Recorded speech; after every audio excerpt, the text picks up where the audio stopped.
A'udzubillahi minasyaitonirrajim. Bismillahirrahmanirrahim. Assalamualaikum warahmatullahi wabarakatuh. Al-Mahmud Allahu jalla jalaluhu wa musalla alaihi Muhammad wa aluhu wal mad'u lahu al-bilad wa rijaluhu. Bismillahi abtadi wa bi kitabillahi ahtadi wa bi sunnati nabiyhi Muhammad sallallahu alaihi wasallam aqtadi. Bismillahi tawakkalna 'ala Allah, la haula wa la quwwata illa billah. Asyhadu an la ilaha illallah wa asyhadu anna Muhammadar Rasulullah. Innallaha yuhibbul ladzina yuqatiluna fi sabilihi saffan ka'annahum bunyanun marsus. Sadaqallahul azim. Alhamdulillah, bersyukur kehadrat Allah Subhanahu wa taala kerana dengan limpah dan kurnia serta rahmat kasih sayang daripada Allah, pada hari ini, hari yang mulia, hari Jumaat, hari yang penuh dengan segala keberkatan Jumaatnya. Moga-moga hari yang penuh barakah ini, hari yang terpilih daripada sekalian hari-hari yang ada, kita dapat menamatkan satu sesi perkongsian bicara maqasid pada episod yang terakhir pada hari yang dimuliakan ini. Alhamdulillah, bersyukur kehadrat Allah Subhanahu Wa Taala, sambil-sambil kita ambil manfaat hari Jumaat ini, kita adakan satu sesi perkongsian. Kita jadikannya sebagai satu hari, mungkin pertemuan-pertemuan yang sebelum-sebelum ini yang telah pun menjadikan kita akrab, menjadikan kita rapat, menjadikan kita sebagai sahabat. Mudah-mudahan sedikit sebanyak dapat kita jadikannya sebagai satu peluang untuk kita meneruskan ukhuwah dan juga silaturahim yang sudah pun terjalin. Alhamdulillah, terima kasih kepada semua yang dah pun bersama-sama dengan kita, yang dah pun melapor diri. Jadi siapa yang dah komen dekat ruang tu, sebenarnya semuanya adalah orang yang dah lapor diri lah. Anggaplah macam tu. Okey, hari ini hari Jumaat. Dia adalah topik yang di bawah tajuk Sains Ashabul Kahfi. Dalam masa yang sama kita akan rangkumkan pelajaran yang kita ambil daripada minggu yang lepas, campur dengan minggu ini. Kita cuba rangkumkan dan kita cuba sekalikannya sebagai satu topik penutup, kesimpulan dan mukadimah yang akan menyebabkan kita akan bergerak jauh ke depan. Dia kesimpulan daripada program yang lepas, tapi dia juga adalah satu mukadimah baru untuk kita buka lembaran yang lebih besar. Muka surat kita daripada amalan yang kita dah lakukan hanya berhenti setakat ini, tetapi untuk esok dia adalah satu permulaan yang baru. Maksudnya kalau kata tak ada bicara maqasid pun, dia tetap menjadi satu daripada sebahagian hari-hari yang kita kena lalui untuk kita sama-sama memahami Al-Quran itu dengan lebih baik sebenarnya. Dan insya-Allah ada mutasyabihat episod 72 ni. Dan mutasyabihat ini sebenarnya sangat menarik kalau kata kita memahami dari sudut sunnah dan praktikal ibadah, dan juga macam mana kita nak melaksanakannya sebagai satu takwim kita sebagai seorang yang sangat-sangat committed kepada agama Allah. 72 jam kalau kita layoutkan, 72 episod bersamaan dengan 72 jam. 72 jam bersamaan dengan 3 hari. Dan Rasulullah berkata, kalau kita nak mengenali sahabat, kalau kita nak kenal siapa sahabat kita, maka keluarlah berjalan selama 3 hari. So hari ini adalah hari yang akan melengkapkan, jam terakhir yang akan melengkapkan perjalanan kita selama 3 hari tersebut, yang akan melengkapkan fasa 72 jam kita berjalan bersama-sama. Daripada hari pertama bicara maqasid dijalankan pada hari, sebenarnya hari wukuf. Episod pertama bicara maqasid adalah pada hari wukuf di Arafah. Waktu itu saya buat pada pukul 4 petang. Mukadimahnya adalah untuk sama dengan timing ketika itu jemaah-jemaah haji sedang berwukuf di sana. So kita ambil satu pelajaran, kita ambil satu ibrah, kita ambil satu semangat. Pada keesokannya terus kita mulakan episod pertama dalam kita membicarakan tentang maksud merdeka untuk kita memahami. So tema merdeka daripada hari pertama itu, episod pertama yang dibawa sehinggalah hari ini adalah tema yang kita nak bawa untuk kita sama-sama tahu adakah kita ini sudah merdeka dari sudut yang sebenar.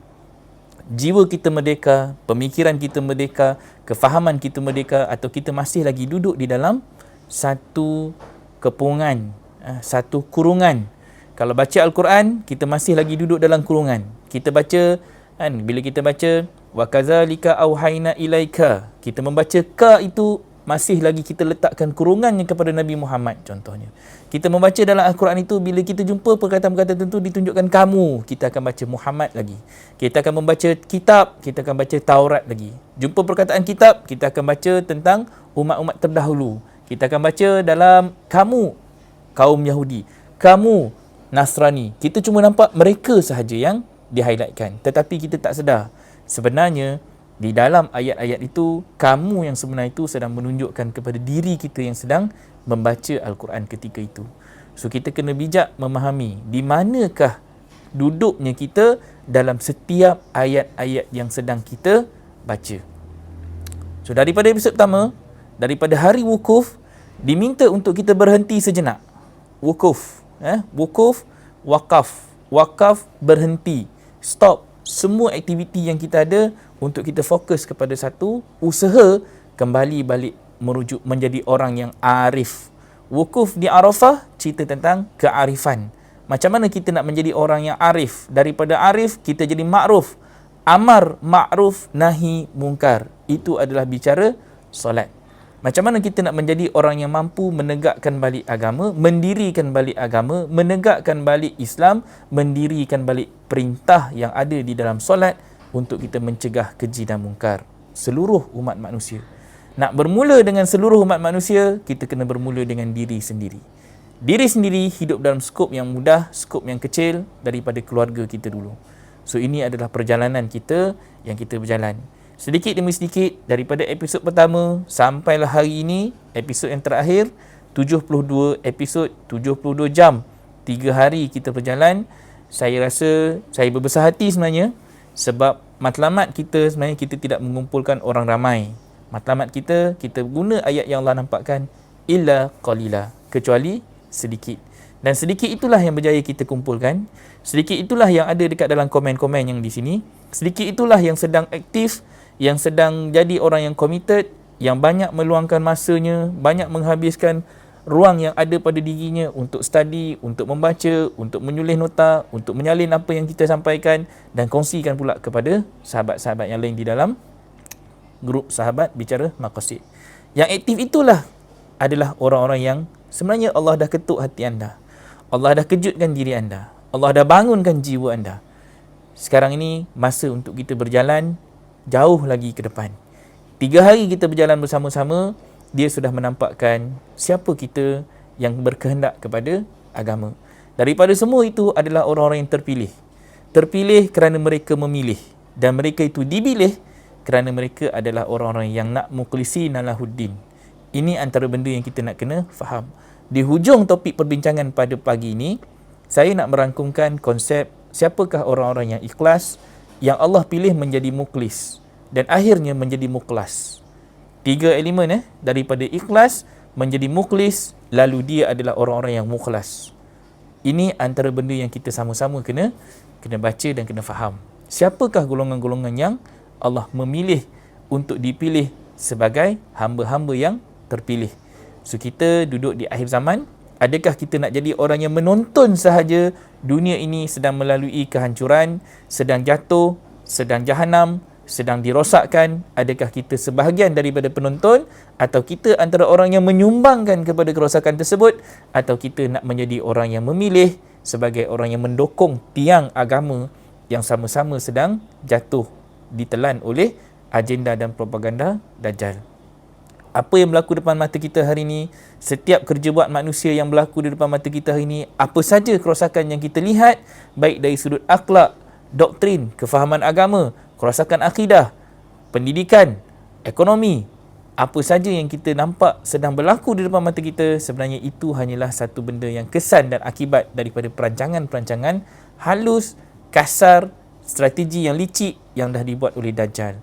Bukan hari ini mereka buat. Sebenarnya apa yang mereka lakukan itu dah lama dahulu.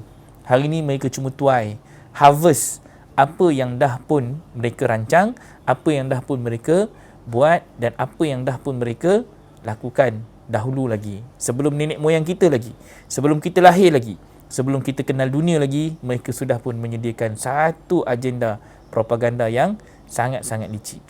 So tanggungjawab kita hari ini adalah untuk kita menjadi orang yang bijaksana, seperti mana yang Allah nampakkan sifat-sifat yang ada pada seorang Nabi dan Rasul. Siddiq, amanah, tabligh dan fatonah. Menjadi orang yang siddiq, yang membenarkan. Bicara iman adalah bicara siddiq. Apa yang kita nak siddiqkan? Siddiq, setiap apa yang Allah sampaikan kepada kita adalah sesuatu yang benar, sesuatu yang pasti, sesuatu yang tiada keraguannya. Yakin bahawa itu adalah sesuatu yang Allah dah berikan kepada kita untuk kita jadi umat yang terpilih. Yakin. Dengan keyakinan tersebut, kita menjadi orang yang amanah. Al-Amin. Al-Amin adalah orang yang boleh dipercaya. Adakah dengan Al-Quran yang Allah berikan kepada kita ni, kita boleh jadi orang yang dipercayai? Dipercayai yang kita ini mampu menggalang apa yang Allah berikan ini untuk kita sampaikan dengan kebenaran. Sampaikan dengan kebenaran. Sampaikan dengan jelas. Sampaikan dengan yakin. Sampaikan dengan ilmu. Sampaikan dengan pasti apa yang Allah dah berikan kepada kita di dalam Al-Quran. Daripada siddiq tadi, kita tasdiq biqalbi. Kemudian kita takrir bilisan. Nak sampaikan benda itu kena dilisankan. Kena disampaikan melalui mulut. Kena dihujahkan. Kena diberikan penjelasan. Dan penjelasan itu mesti diberikan dengan balaghul mubin. Penyampaian yang jelas. Penyampaian yang kita nak sampaikan itu mesti mempunyai fakta. Mesti mempunyai nas. Mesti datang dengan bernas. Barulah orang boleh terima. Kerana fakta yang Allah berikan kepada kita adalah sesuatu fakta yang tidak ada manusia boleh sangkal.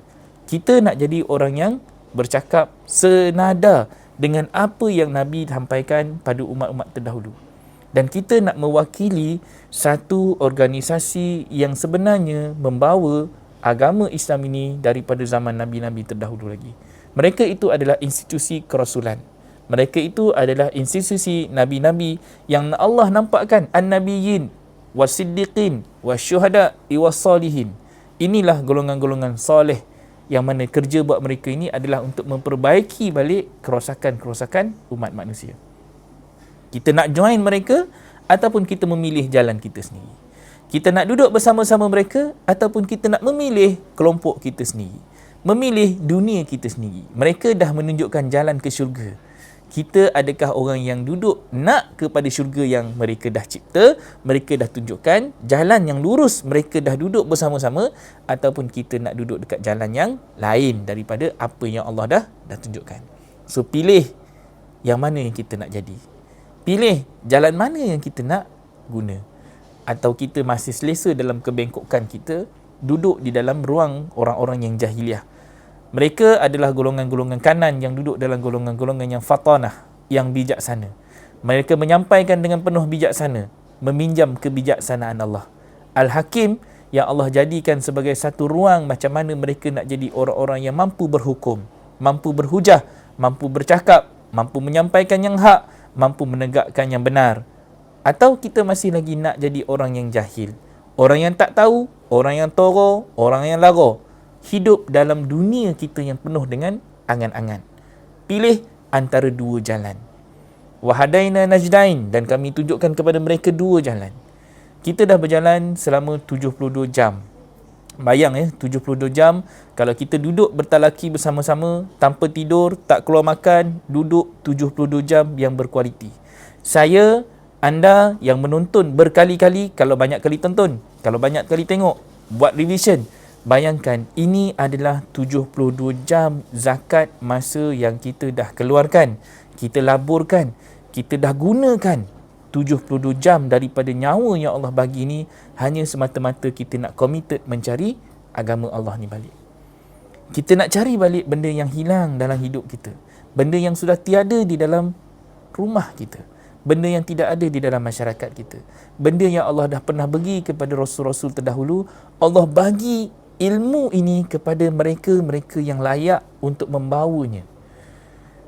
So, siapa yang sedang menonton ini, anda adalah orang-orang yang terpilih yang dijentik hati untuk melihat, menonton benda ni, furqan benda ni dan menggunakan akal yang sihat, yang waras itu untuk mencari satu jalan kembali balik kepada Allah. Inna ila rabbika ruj'a. Sesungguhnya kepada Rabbnya lah kita akan kembali. Kembali apa? Kembali merujuk. Kita nak rujuk balik kitab kita. Kita nak merujuk balik Al-Quran kita. Kita nak jadi orang-orang yang kembali dengan sebenar-benar takwa. Committed itu adalah sesuatu yang Allah tuntut. Dan committed itu ada di dalam ciri-ciri orang yang ikhlas. Orang yang ikhlas, orang yang berhabis. 72 jam ini adalah orang yang berhabis. Berhabis segala apa yang mereka ada. Saya ada 1 jam sehari untuk dikongsikan kepada sahabat-sahabat dekat suasana. Dan 1 jam itu tak ada masa kita nak menyanyi, tak ada masa kita nak bergurau senda. 1 jam itu kita rasa sangat-sangat pendek. Ada umur 24 jam satu hari. 1 jam dizakatkan untuk tujuan ilmu. Kita tak ada masa kita nak masukkan unsur-unsur jenaka yang melampau. Kita tak ada masa kita nak cerita benda yang main-main. Kita tak ada masa kita nak rasakan benda ni satu benda yang ada gurau senda. Sebab tu kalau saya mula program, sampai habis bercakapnya tak putus. Kenapa? Kerana ada benda yang kita nak sampaikan dengan fakta. Kita rasa benda ni melibatkan nyawa kita, masa kita, umur yang akan ditanya, umur yang akan kita kena jawab, ke mana kita dah bawa ilmu yang kita dapat dan apa yang kita dah buat untuk sampaikan kepada umat Islam. Dan anda adalah orang yang terpilih. Kita semua sedang memilih diri kita untuk berada dalam kelompok ini, dan tahniah kerana pada masa yang sama kesibukan itu tidak menjadikan ia sebagai satu alasan. Kita pun faham ada yang tidak sempat nak bersama kita, tetapi mereka qada. So kita pun tak boleh salahkan orang yang tak bersama sekarang. Mereka bersama ketika waktu lain. Dan itu juga adalah satu peluang yang Allah berikan. Dan itu adalah satu hikmah Allah berikan melalui COVID yang sedang berlaku sekarang ni.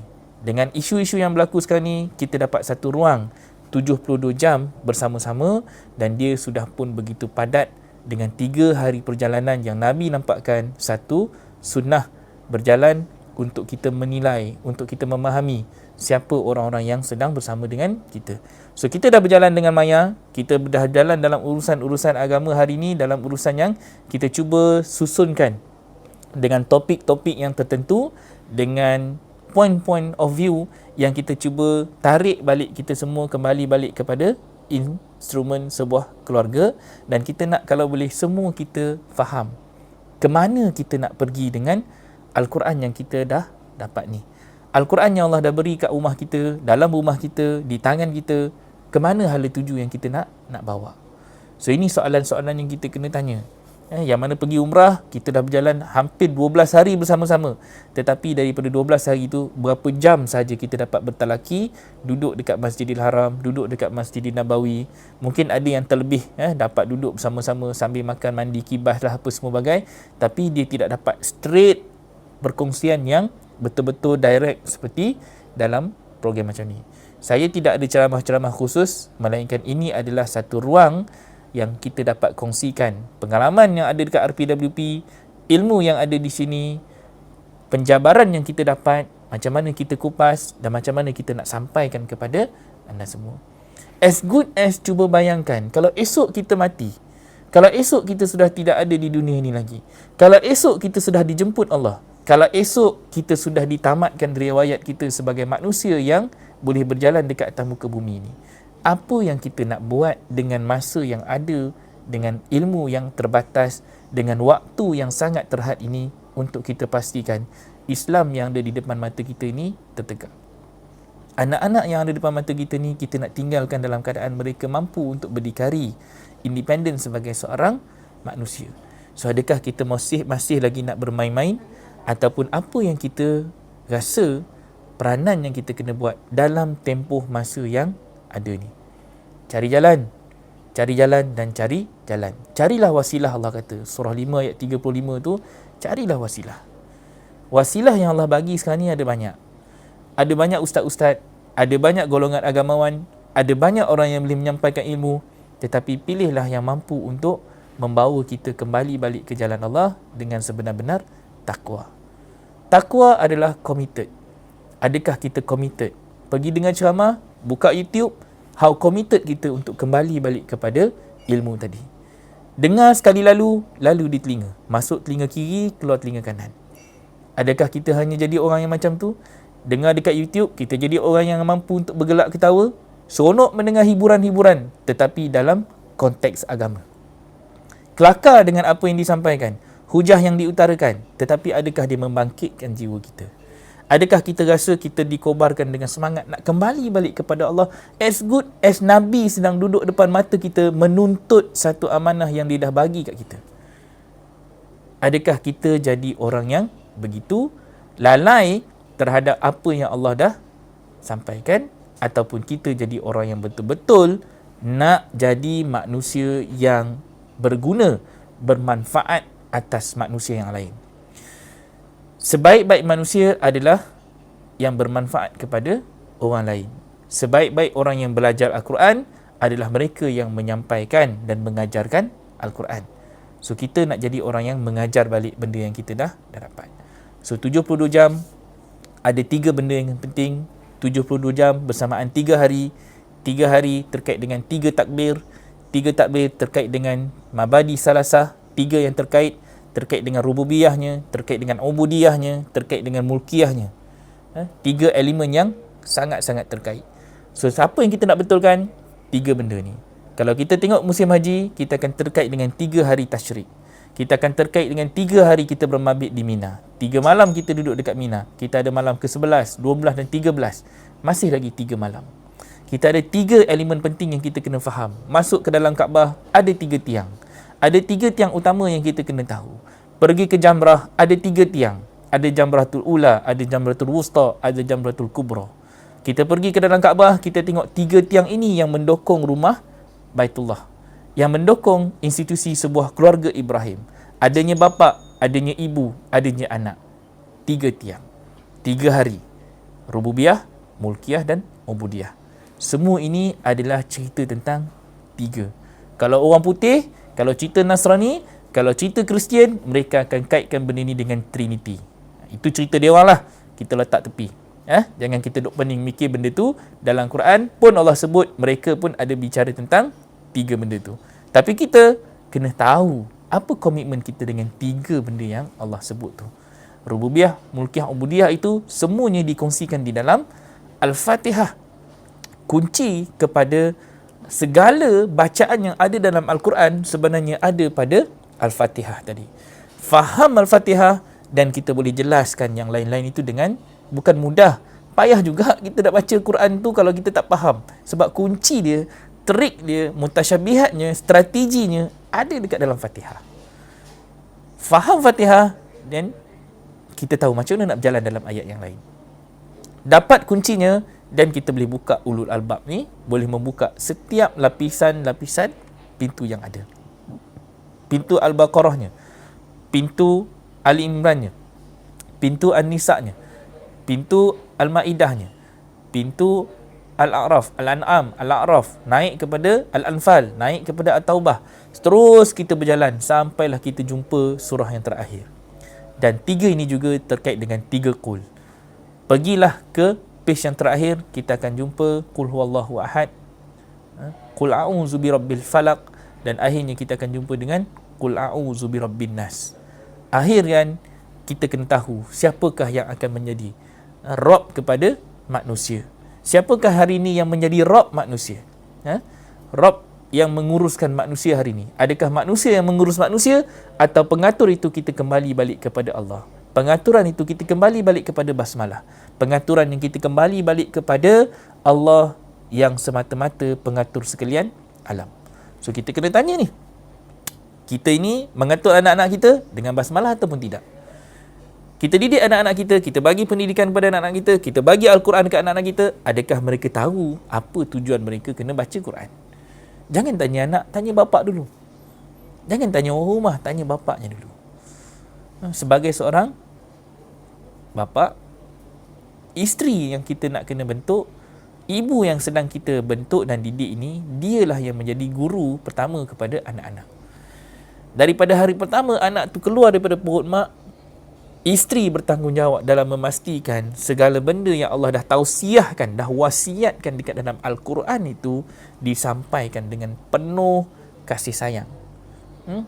Pegang balik ayat yang pernah kita jabarkan dulu daripada surah Ahqaf 46 ayat 15. Baca dan fahamkan apa sebenarnya tujuan kita sebagai seorang ibu bapa yang diberi amanah sampai umur 40 tahun. Esok kita nak pergi lebih jauh, lebih deep, kita masuk sains Al-Fatihah. Kita akan baca dan kita akan lapah, kita akan luaskan kefahaman kita apa makna-makna yang ada di dalam Al-Quran itu untuk kita fahami dengan lebih baik. Kemana hala tuju kita nak bawa dengan Quran ini? Kenapa kita diminta untuk duduk di jalan-jalan orang yang istiqamah? Jalan orang-orang yang diberikan kebenaran, diberikan penjelasan untuk kita jadi orang-orang yang keluar daripada kezaliman diri dan duduk bersama-sama orang-orang yang mendapat nikmat. Itu perjalanan kita hari ini. Terima kasih kepada semua. 72 jam yang sangat bermakna sebenarnya. 72 jam yang sebenarnya mendentik jiwa. 72 jam yang sebenarnya memberikan saya sebenarnya peluang untuk mendekati sahabat-sahabat semua. Kalau tak ada ruang bicara maqasid ni, mungkin kita tak akan berkenalan, mungkin kita tidak akan disatukan, mungkin kita tak dapat untuk menjelaskan banyak ayat-ayat Al-Quran yang ada. Okey. So hari ni kita nak sambung bicara kafi. Tengok 25 minit. Mukadimah je 25 minit lah. So hari ni kita nak sembang tentang bicara Al-Kafi. Bicara kafi kita yang kita nak sambung adalah tentang topik yang kita nak tarik daripada minggu lepas, supaya semua kalau boleh kita lihat apa strategi yang Allah bagi, rangkuman daripada 72 episod yang kita nak bawa sampailah pada hari ini. Seronok sebenarnya, 3 hari berjalan, akhirnya kita tamatkan pada hari Jumaat. Hari untuk kita diminta bangkit berjemaah, bangkit bergerak berjalan, meninggalkan segala urusan-urusan perniagaan, segala bai'ah yang kita ada, segala tijarah yang kita ada, segala urusan jual beli yang kita ada, kita tinggalkan. Untuk apa? Untuk kita pergi kepada satu institusi masjid yang kita nak mendirikan balik solatnya di situ. Dan apabila selesai kita mengerjakan solat, kita diminta untuk bertebaran di atas muka bumi dan mencari kurnia Allah. Zikirkan kurnia Allah itu. So sama-sama kita ambil manfaat 72 jam kita dah duduk dalam satu compound bicara maqasid ini, kita duduk dalam ruang ilmu raudah yang berlangsung ini, dan benda ni tak hilang, ada rakaman dia. Akan diulang-ulang siar baik dalam YouTube ataupun dekat dalam Facebook. So guna ruang ini untuk kita sama-sama gunakan sebagai satu input yang bermanfaat untuk kita jadikan sebagai pedoman, insya-Allah. Sudah 27 minit, saya nak tanya, nak minta izin. Kalaulah saya terlajak sampai pukul 12.30, sekarang pukul 11.35, kalau saya terlajak ke pukul 12.30, siapa yang nak benda ni diteruskan, hari ni last, so kita buat 1 jam 30 minit. Hanya untuk mereka yang betul-betul nak, hanya untuk mereka-mereka yang berkehendak. So saya offer, kalau 10 orang jawab nak, saya akan teruskan sampai pukul 12.30. 10 orang je mewakili yang lain-lain. Okey? Kalau lebih, itu betul-betul confirm nak lah tu. Tapi kalau kurang, tu tandanya tak nak lah tu. Okey? So 10 orang ya. Kalau ada 10 kata nak, and then saya akan proceed, insya-Allah. Okey? So kita nak sambung sementara anda vote apa semua tu. Kalau kata nak, tulis nak dekat bawah tu. Okey? Berapa orang? Baru 1, 2 orang. Okey, baru 2 orang. Okay, kita nak tengok ayat yang kita akan buka hari ni. Surah 18 ayat 21. Okey, kita pergi surah 18 ayat 21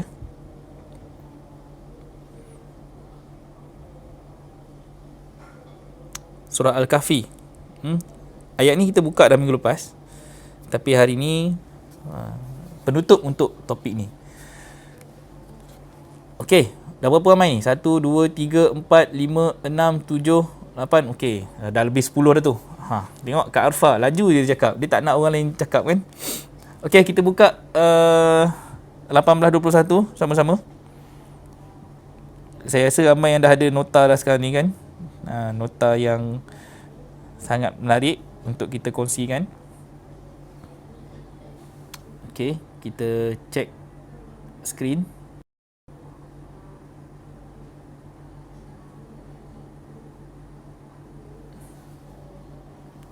Okey, surah 18 ayat 21. Minggu lepas kita ada baca ayat ni. Cuma hari ni saya nak nampakkan sains di sebalik ayat ni untuk kita sama-sama memahami kenapa kita diminta untuk menjadi orang-orang yang bangkit kembali untuk kita membina masjid kita. Alright. So kita tengok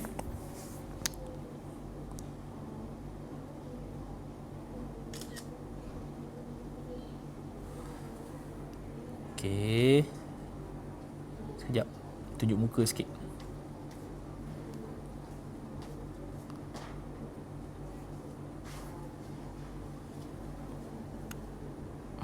Alright. Ada lagi ke yang tengah komen? Nak ni? Tak ada Okey. Tafadhal. Alhamdulillah. Terima kasih semua.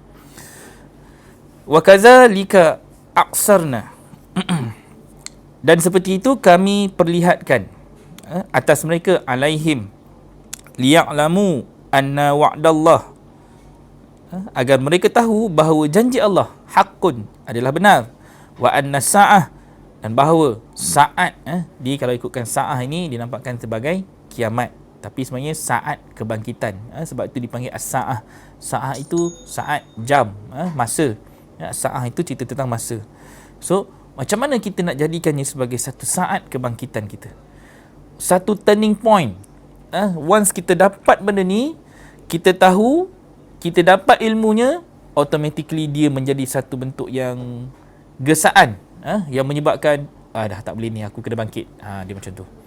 Kau dapat saja kefahaman ini, this point, macam mana Rasulullah ketika mana dia bertemu dengan Jibril, dia dapat saja wahyu pertama itu, terus benda tu melekat dalam kepala dia. Dia membayangkan ini adalah waktunya untuk aku bangkit. Maksudnya Nabi adalah orang yang merasakan dia adalah orang yang terpilih. Dia dah rasa dah, this is the time. 40 tahun, ini adalah masa untuk dia bangkit balik, melaksanakan perintah yang dah ditetapkan Allah. Dia sebenarnya kan, bila kita baca Quran, Allah sebenarnya sedang bercakap dengan kita. So be personalized. Bila kita baca Quran tu, jangan kita terlalu jumut membaca Quran itu seolah-olah Quran itu sudah ada sukatannya. Quran tidak ada sukatan. Kita dah lama diajar Quran ini menyukat-nyukat kita tau.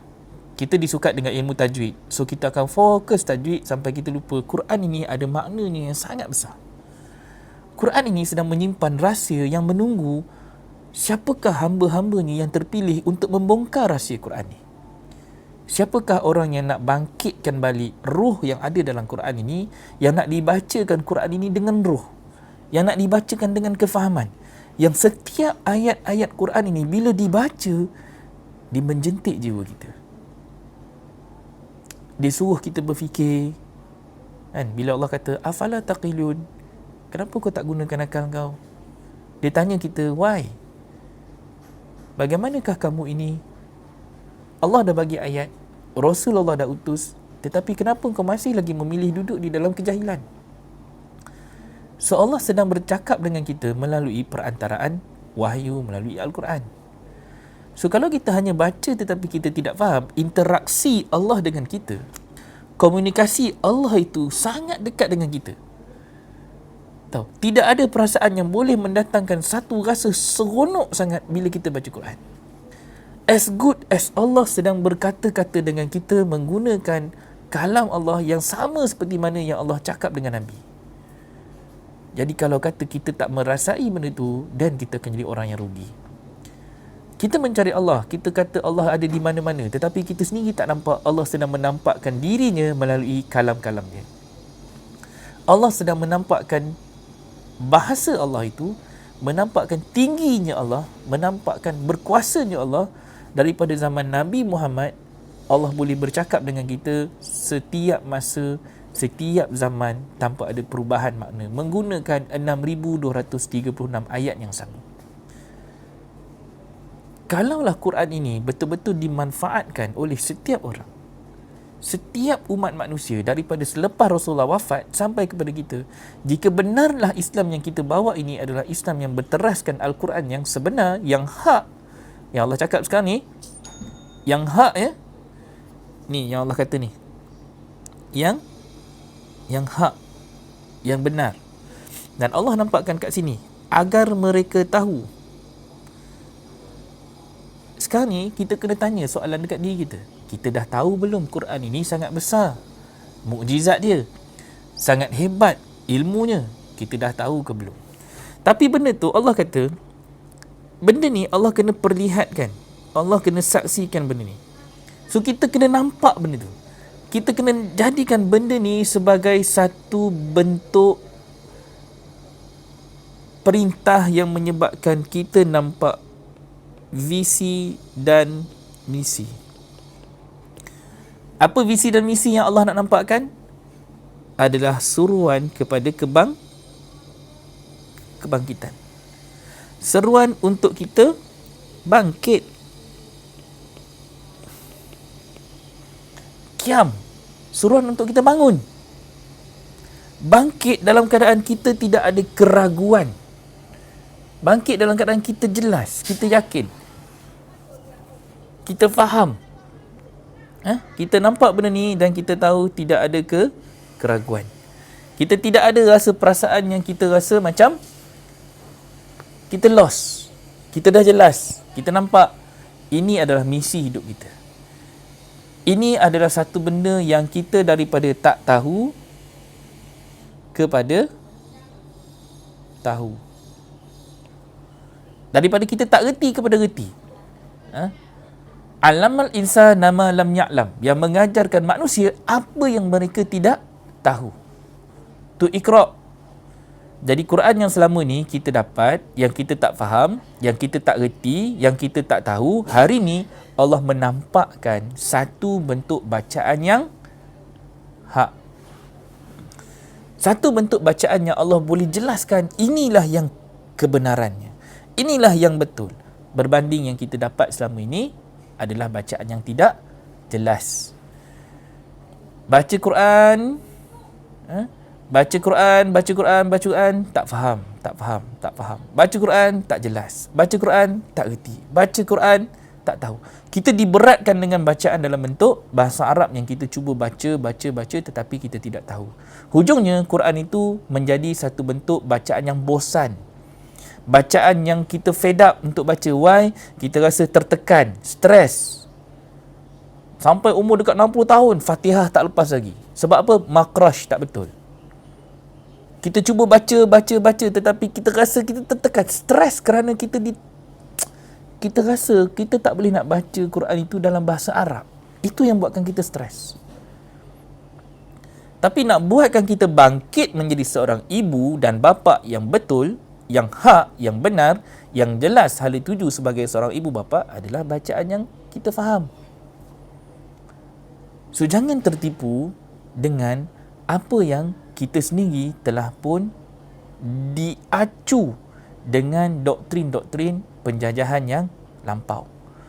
Snow Agronje berjaya masukkan ke dalam minda nenek moyang kita. Baca Quran tak faham pun tak apa. Baca Quran tak faham dah dapat pahala. Tahu, kita diberikan angan-angan pahala. Baca Quran tak faham betul. Hakikat membaca itu adalah untuk faham. Cuba kita tengok Iqra. Alamal insan nama lam ya'lam, mengajar manusia apa yang mereka tak tahu. So kalau tak tahu bahasa Arab, maksudnya kena ambil tahu tak maknanya? Kena ambil tahu maknanya. Kena ambil tahu tak kefahamannya? Kena ambil kefahamannya. Takkan kita disuruh baca untuk kita tak faham. Cubalah kalau kita disuruh baca bahasa Jepun, takkan kita nak dipaksa baca bahasa Jepun tapi kita tak tahu maknanya. Macam kita menyanyi lagu Jepun, macam kita menyanyi lagu Hindustan, macam kita menyanyi lagu Mandarin, kita menyanyi lagu orang putih, menyanyi tapi tak faham. So di sini adalah benda yang kita nak kena tahu. Vision dan mission adalah untuk kita bangkit. Bangkit untuk kita jadi orang yang tahu fungsi dan peranan kita di akhir zaman ni. Tahu, kalau surah Al-Kahfi, surah Kahfi cerita tentang orang yang dah bersembunyi. Pemuda-pemuda yang nak menyelamatkan agama, yang menyelamatkan diri mereka daripada fitnah apabila ada pemerintah yang zalim. Mereka terpaksa lari dan mereka nak bangkitkan balik Islam ni. Tetapi Allah tidurkan mereka. Islam ditidurkan.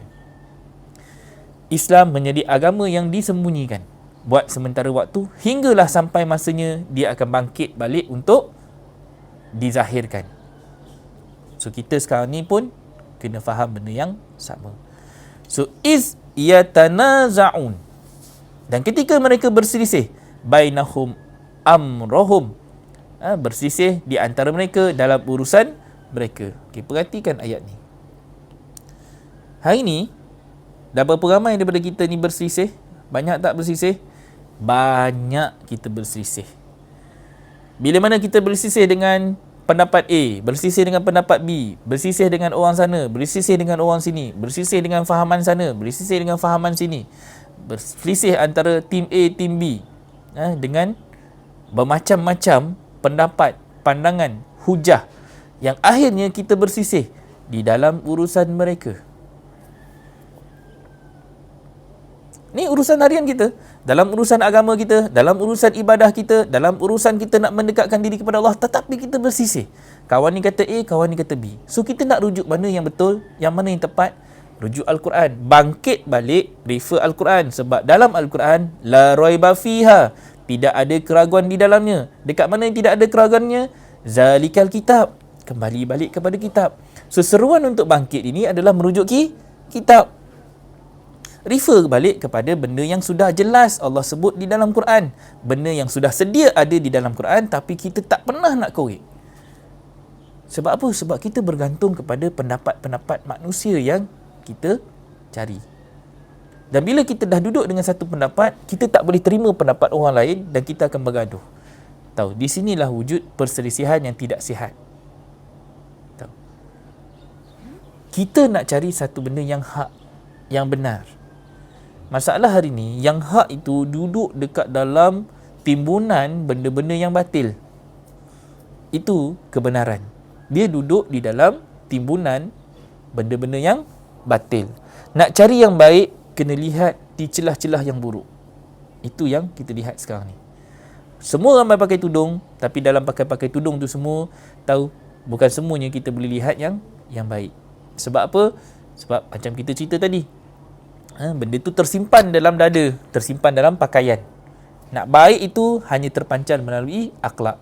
Once dia mula keluar kat mulut, kita tengok. Masa tu keluarlah, pakai tudung dah elok, tapi mulut, ya Allah, na'udzubillah, tak ada insurans. Ada tak macam tu? Ada. Pakai dah cantik dah semua, pakai tudung apa semua, tapi adalah rupa-rupanya begini-begini. Tak tahulah apa benda dia buat. Ada yang kes zina pun ada kes yang melacurkan diri dekat universiti pun ada yang terlibat dengan seks bebas pun ada, tapi pakai tudung. Tapi adakah kita nak salahkan yang tudung itu? Adakah kita nak salahkan tudung itu sebagai satu representasi agama? Ini benda-benda yang berlaku hari ini. Khilaf manusia itu menyebabkan agama itu dikotori. Zalimnya pada manusia, tetapi Islam yang mendapat kekotoran dia. So ni benda yang kita nak kena cari balik.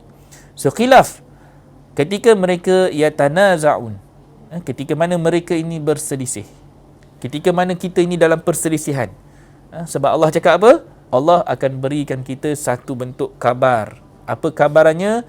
Amma yatasa'alun, bila apa mereka ini bertanya, anin naba'il azim, tentang satu berita yang sangat besar.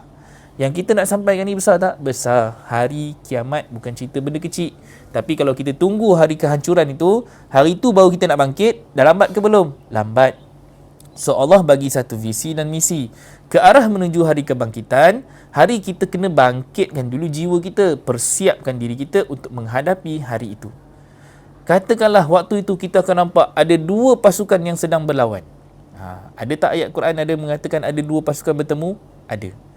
Kita nak duduk di barisan pasukan yang mana? Adakah kita nak duduk tim A atau tim B? Kalau hari kiamat ni, dia nampakkan apa? Akan ada tentera Mahdi akan berlawan dengan tentera Dajjal. Kita semua ni ejen mana? Ejen yang mengikut Imam Mahdi, yang mengatakan, yang dikatakan sebagai orang yang akan membawa petunjuk, membawa kebenaran.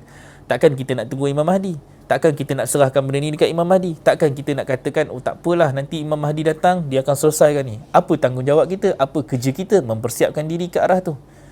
Tak kira lah Islam ni nak bangkit 100 tahun lagi ke, 1000 tahun lagi ke, tetapi what is your part? Apa peranan kita dalam mendukung amanah agama ni ke arah Islam itu dibangkitkan?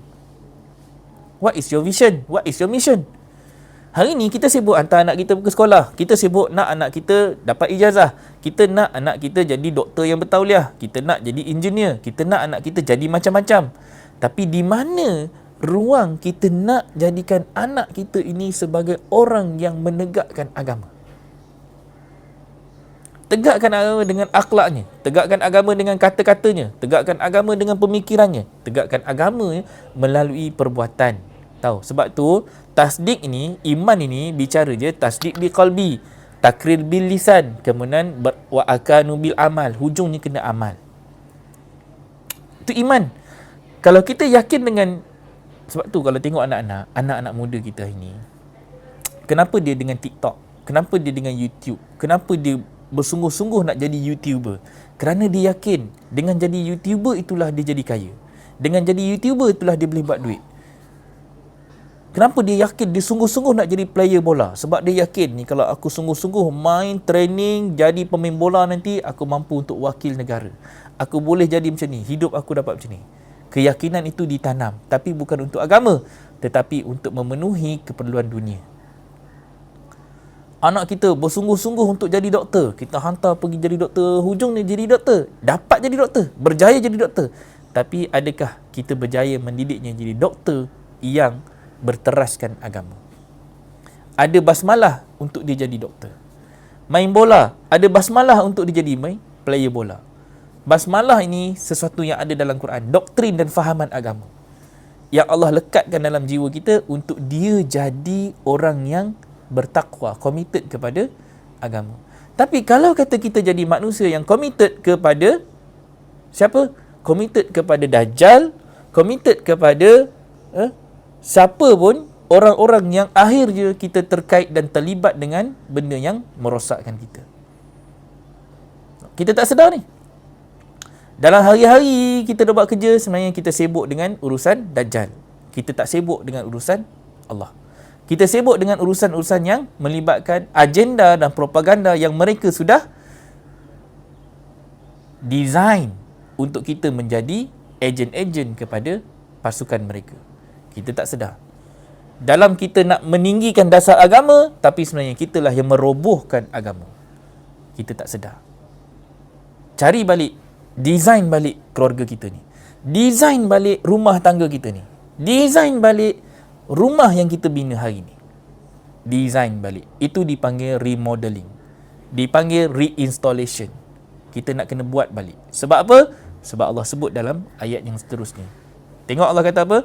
Faqalu, maka mereka berkata, dirikanlah atas mereka bangunan. Tengok. Mereka bangun tak bangunan? Bangun. Mereka bangunkan KLCC. Mereka bangunkan sebuah kemajuan duniawi. Mereka bangunkan bermacam-macam bangunan. Mereka bangunkan sebuah rumah-rumah yang cantik. Mereka bangunkan masjid-masjid juga. Tapi apa jadi dengan rumah tu? Untuk apa mereka bina rumah tu? Rob buhum. Ini cerita bicara Rob Ini cerita tentang bina satu bangunan. Apa bangunan yang kita kena bina? Bangunan yang akan menyebabkan kita duduk dalam tim mana. Sekarang ni siapa yang bina? Ini adalah mereka. Mereka yang nak membina satu bangunan untuk mengajak manusia keluar daripada agama. Satu. Tetapi yang nak mengajak manusia kembali kepada agama, mereka kena membina masjid. Ini nanti kita kena relate surah 9 ayat 107 108. Sekejap kita buka. Allah kata apa? Ini bicara Rob. So kena kenal siapa Rob kita. Siapa pengatur kita? Yang mengatur kita ni Yahudi ataupun Islam. Yang mengatur kita hari ini dalam urusan dunia kita, adakah Yahudi? Kita duduk dalam bangunan mereka. Kita duduk dalam tim mereka. Kalau politik hari ini, kalau kita tengok, walaupun kita sudah merdeka, tetapi kemerdekaan kita itu didesain oleh British. Kemerdekaan kita itu didesain oleh propaganda yang penuh dengan doktrin-doktrin yang mereka masukkan. Desain pendidikan kita, ekonomi kita. Mereka buat dasar ekonomi kita supaya macam mana kita ni, orang Melayu yang mendapat macam ni, orang Cina dapat macam ni, orang India dapat begini. Ada kaedah yang orang British sudah desain sesuai dengan kepentingan mereka, doktrin mereka, misi dan visi agama mereka. Mereka pun ada dia punya vision. Untuk apa?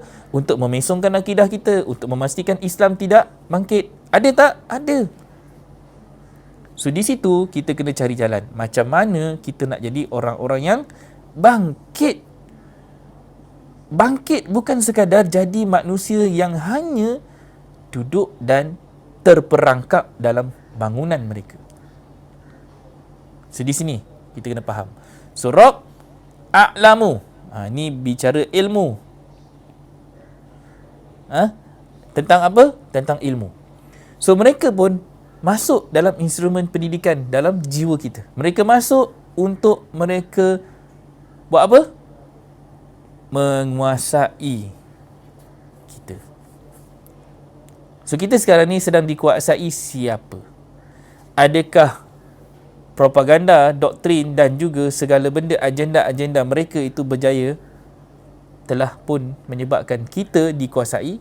Hari itu saya suruh baca artikel Vatican. Betul? Siapa yang dah baca artikel Vatican dan anda akan lihat macam mana benda ini sedang didesain. Semua kita akan tahu how halusnya mereka, betapa telitinya mereka, wal yatalattaf. Mereka menyusun agenda-agenda macam mana mereka nak menguasai dunia. So, apa yang mereka kuasai? Urusan kita. Dalam segala urusan kita. Dalam kita nak didik anak kita, nak pergi sekolah tadika, nak pergi sekolah rendah, nak pergi sekolah menengah, nak masuk universiti, nak kerja apa, nak kahwin macam mana, macam mana kita nak besarkan anak kita. Semua dah urusan itu mereka dah kuasai. Sudah. Sampai kita rasa kita tak terkeluar. Tahu? Sampai kita rasa terperangkap. Sampai kita tak boleh nak buat apa-apa. Why? Sebab segala urusan kita hari ni, hari ni kalau kata kita bergantung kepada duit kertas tu, kan? Dia kuasai kita tak? Dia kuasai kita. Lepas tu kita bergantung pula pada sistem ada Bitcoin lah, apa semua bagai lah, ada pakai duit yang cardless lah, cashless lah, semua benda yang ada kan.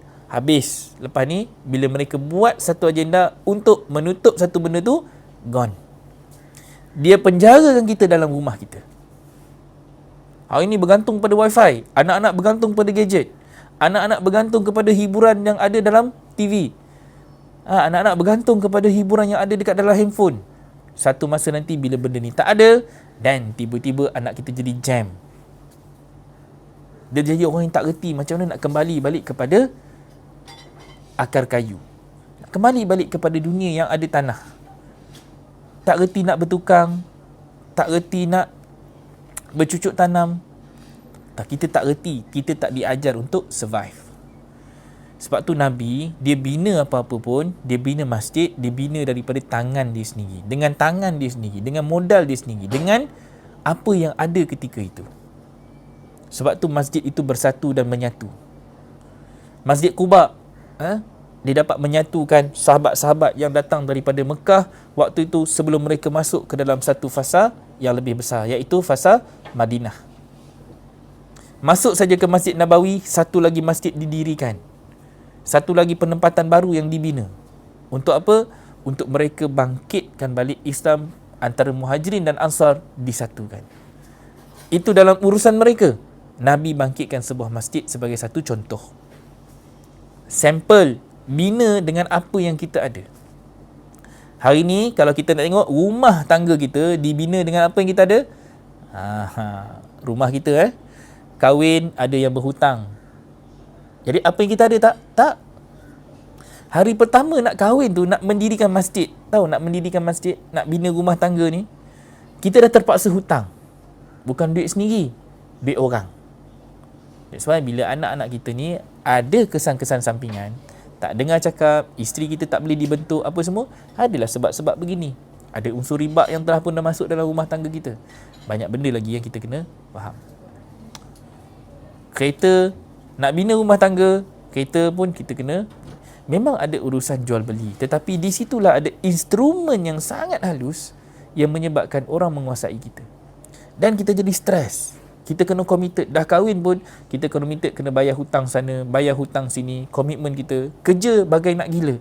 Tapi keluarga, kita dah jadi nombor 2. Kita sampai lupa dan lalai dan alpa tentang kebajikan anak dan isteri dari sudut pendidikan, dari sudut ilmu, dari sudut knowledge agama yang kita nak kena tanam dalam jiwa dia. kita abaikan, kita sisihkan, kita terlepas pandang dekat situ kerana kita dah sibuk dengan dunia kita. Kita sibuk mengejar pangkat kita. Keluar pagi pukul 6 pagi, anak baru lahir 2 bulan, hantar ke nursery. Kita tak berjaya didik anak kita itu dengan tangan kita sendiri. 2 bulan dah serah dekat nursery. Padahal Allah sebut dalam Quran 46:15 tadi tu, kita kena menyapih sampai 2 tahun. Kita dah langgar tak perintah Allah? Dah langgar. Kita sendiri dah buat satu benda yang kita tak berjaya bentuk anak dengan tangan kita sendiri. Sebagai ibu, you have to be very fast sebab engkau tak dapat susukan anak engkau sepenuhnya. Fast sebab apa? Sebab 2 tahun kita nak kena laksanakan amanah itu, tapi 2 bulan kita dah kena berpisah dengan dia. Tak nak berpisah, tapi aku ada komitmen kena kerja. Habis, kena terlibat dengan satu lagi ikatan yang kita tak sedar. Kita tak nampak benda ni sebenarnya benda ni sangat halus permainan dia. Sedikit demi sedikit mereka jahit kita mengikut pakaian mereka. Once kita dah dijadikan sebagai pakaian digital system, kita dipakaikan dalam sistem mereka dan kita dah tak boleh terlepas dengan mudah. Kita jadi orang-orang yang terperangkap dalam sistem yang menyebabkan kita jadi orang yang rugi. Rugilah, dah berapa puluh tahun hidup. Dah bertahun-tahun kita hidup, akhirnya kita jadi orang-orang yang mengabaikan apa yang Allah dah perintahkan melalui Al-Quran. So tengok dekat situ, menguasai. Bagi banyak sikit. Siapa yang menguasai siapa? Siapa yang duduk di dalam rumah Allah? Siapa yang duduk di dalam rumah Dajjal? Masjid yang kita nak bina ni, masjid yang kita nak bina, adakah kita bina atas dasar takwa atau kita bina dalam keadaan betul-betul kita tak sangka kita dah duduk dekat dalam rumah Dajjal. Kita dah duduk dalam sistem mereka. Kita dah terperangkap dalam dunia dan mereka kuasai kita dalam sekecil-kecil perkara sampailah sebesar-besar perkara. Tahu, TV tu daripada orang putih kan, macam mana musuh Islam ni, daripada panggung wayang sampai dikecilkan jadi televisyen kan. Bila televisyen, dah ada televisyen, lepas tu dia buat remote, cipta kita jadi orang yang malas. Dah malas nak bangkit, malas nak bangun, duduk selesa atas sofa, tekannya. Lepas tu daripada TV tu jauh dengan remote control, dia bagi kat kita handphone, sampailah hiburan itu ada depan mata. Hiburan itu dah boleh kita tengok. Daripada TV dulu tak boleh masuk bilik, sekarang handphone tu boleh tengok sambil tidur. Tengok sambil tidur, sampai telefon tu tepek dekat muka. Sampai macam tu sekali. Dua-dua, sampai laki dan bini. Bini tengok benda lain, suami tengok benda lain. Bilik sebelah anak tengok benda lain. Ni suami isteri duduk sebelah-sebelah. Bangun pagi, bini cari telefon dulu, tengok WhatsApp. Dia tak cari suami dekat sebelah. Suami bangun pagi, tengok Telegram, tak tengok isteri dekat sebelah. Masing-masing sibuk dengan dunia masing-masing. This is the world have been designed to us today. And nowadays, kita hidup dalam keadaan kita tak sedar pun, kita dah dipisah-pisahkan. Kita dipecah-pecahkan. Kita hidup dalam keadaan kita lalai, lara dan leka dengan mereka menguasai kita. Setiap inci masa, nyawa dan hidup kita, mereka kuasai kita dalam sekecil-kecil perkara. Adakah kita tak sedar benda ni sedang hidup dalam diri kita? Dan malangnya, kalau kita sedar, di mana Al-Quran itu menguasai kita? Tanya balik diri kita. Mana Quran itu sepanjang masa dengan kita? Kalau telefon itu boleh ada sepanjang masa dengan kita, di mana Quran sepanjang masa dengan kita? Di mana petunjuk Allah itu sepanjang masa dengan kita? Di mana Allah itu dengan kita setiap hari, setiap waktu, setiap masa? Kerana kita tak memahami Quran dan kita tak nampak strategi yang Allah bagi. Siapa yang buat strategi ni sekarang? Yahudi. Siapa yang buat benda ni sekarang? Yahudi. Dan mereka menguasai kita sangat-sangat licik.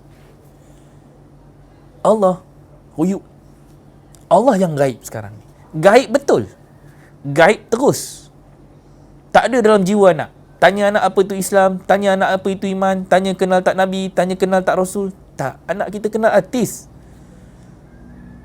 Anak kita tak boleh nak menjawab soalan-soalan kubur. Tanyalah soalan kubur. Anak kita tak boleh nak jelaskan. Kalau dia boleh jawab, dia tak faham apa dia jawab. Kalau tanya anak, tanya mak. Dah tanya mak, tanya bapa. Adakah kita boleh menjawab perkara-perkara ini selancar kita boleh menjawab urusan-urusan duniawi? So ini adalah benda-benda yang kita kena persoalkan. Tanya balik diri kita. So ayat ini nampak mudah. Ayat ini nampak simple. Tapi sebenarnya kalau kita perhatikan, kita akan jadi orang yang sangat-sangat rugi. Kerana apa? Kerana kita tak sedar pun di mana kita punya kesilapan. So sekali lagi saya tunjuk, di sini adalah visi kita dan misi kita untuk memahami yang hak. Seruannya adalah untuk kita bangkit, untuk kita bangun, dan bila kita bangkit, jangan lagi ada keraguan. Dalam agama, kita sekarang ni ragu-ragu dengan Islam kita sendiri. Kita hidup dalam Islam kita sendiri pun masih lagi bertelagah tentang hukum hakam. Kita sendiri pun masih tak tahu kita ni Islam macam mana. Kita sendiri pun tak tahu aku ni betul ke tidak, solat aku ni sah ke tidak, puasa aku ni betul ke tidak, pergi umrah ya Allah, aku ni pun tak tahu tawaf tadi terima ke tidak dengan Allah. Kita banyak duduk dalam keadaan kita sangka-sangka yang menyebabkan kita tidak yakin. Kita tak pasti, kita tak tahu kita ni orang yang macam mana. Islam dah. Tengok macam mana suami, tak macam rupa Islam. Tengok bini, tak macam orang Islam. Kita cuma Islam dari sudut nama. Tapi kita tidak menguasai diri kita dengan kefahaman agama yang sebenar. Dan kita sentiasa berselisih dalam banyak urusan kita. Perselisihan, itu benda yang kita kena rakam dalam kepala. Dengan bini, pasal perabot pun nak bergaduh, pasal anak pun nak bergaduh, pasal minum nak bergaduh, pasal belacan pun boleh bergaduh. Ni apa cerita kita ni? Terlalu jumut dunia kita. Kecilnya kita punya visi dan misi hidup. Padahal kahwin itu adalah untuk kita membina satu fungsi keluarga yang nak menegakkan balik Islam. Ni kalau kita sembang benda ni, kita akan nampak, tahu, kita kena goncangkan diri kita tahu. Semalam kita sembang tentang goncangan. Goncang diri kita ni, apa aku nak jadi ni sebenarnya kat dunia ni? Apa sebenarnya tanggungjawab aku kat dunia ni? Adakah aku ni cuba jadi mak bapak, lahirkan anak, lepas tu biar anak tu kahwin, lepas kahwin dapat cucu, lepas tu mati? Takkan itu saja dunia kita? Yang akan dipersoalkan dalam kubur nanti, apa fungsi dan peranan kita sebagai seorang Islam yang nak bangkit dan tegakkan agama Allah? So sekarang ni bangkit apa? Ni, mereka pun ada bangunan mereka, kita pun kena ada masjid kita. Okey, so dari sini buka surah seterusnya 9 ayat 107.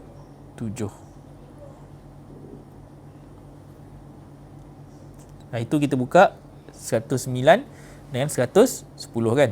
Ini kita tengok 107. Dan orang-orang yang mengambil masjid diraran. Ni Allah kata apa? Dan orang-orang yang mengambil masjid dirar wa kufran, dan kekafiran, wa tafriqan, dan memecah belah bainal mu'minin, antara orang-orang yang beriman, wa irsadan, dan menunggu, liman, bagi orang-orang, haraballah, memerangi Allah, wa rasulahu, dan rasulnya, min qablu, dan sebelumnya. Kita dah buat tak semua ni? Dah buat. Kita tak sedar yang kita sekarang ni berada dalam sebuah masjid yang dalam itu berpecah belah. Jangan pandang masjid itu dekat masjid rumah kita, masjid taman kita, masjid kampung kita. Tengok dulu masjid rumah tangga kita. Tengok dulu rumah tangga kita tu, kita ni duduk dalam keadaan keingkaran tak? Anak depan mata pun kita tak boleh nak betulkan. Anak hidup dalam keingkaran. Tahu, bila anak ni dia boleh keluar rumah merempit, anak keluar rumah main basikal lajak, anak perempuan keluar rumah balik tengah malam, anak perempuan keluar rumah tak tutup aurat dengan sempurna, anak perempuan kita keluar rumah dalam keadaan dia boleh duduk dengan laki-laki yang lain, anak laki kita menipu, mencuri, keluar rumah berpoya-poya dengan telefonnya, hidup dalam keadaan macam-macam nak cakap lah. Dengan dadahnya lagi, dengan aisnya lagi, dengan apa bendanya lagi ada dekat luar sana tu. Itu tanda solat kita tidak khusyuk.